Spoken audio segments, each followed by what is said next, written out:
Living with a disability can come with a plethora of difficulties. However, these challenges become less daunting and success is inevitable when determination enters the equation.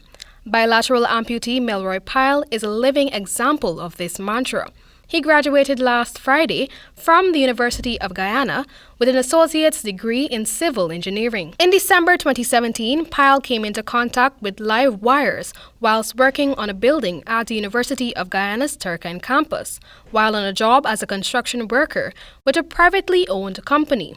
He received such severe electrical shocks to his arms that they had to be amputated from the elbow down. When tragedy struck, Pyle had just begun reading for his degree at the university. This inevitably forced Pyle to put his studies on hold to focus on his recovery. It was very, very challenging, but when you believe in God, He gives you that kind of internal energy, and God does not place a spirit of giving up. As could be expected, life was never the same for Pyle or his family after the accident. A husband and father of 4 who was accustomed to working with hands to provide for his family, the blow of losing both arms was enormous.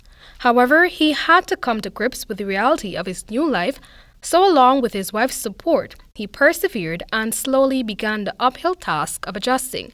However, tragedy struck again. In another cruel twist of fate, Melroy lost his wife, Tana, a schoolteacher last year, which left him with a daunting but necessary challenge of being the sole breadwinner for his children. Although working as a double amputee to provide for his children, while simultaneously attending university was a task, he knew that furthering his education would be beneficial in the long term, so he persevered. I woke up in the night like 2 o'clock in the morning, study, trying to recapture everything that I lost during that period, because after my wife died, I wasn't able to attend class for weeks, nearly a month or so. Melroy recounted that the uncertainty of ever working again was devastating.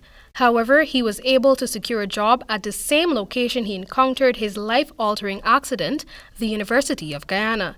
He expressed gratitude to the Vice Chancellor, Paloma Mohammed, for allowing him the opportunity to pursue his education whilst providing for his children. I'm doing exam, I will have extra time.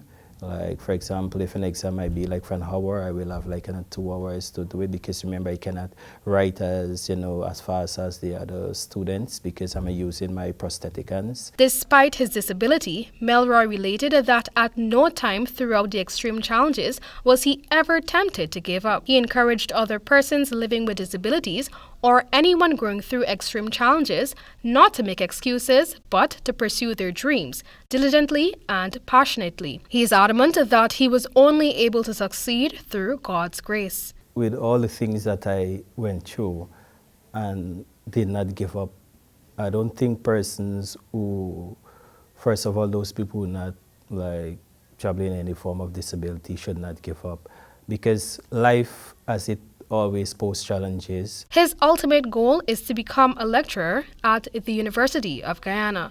For the HGP Nightly News, I'm Amel Griffith.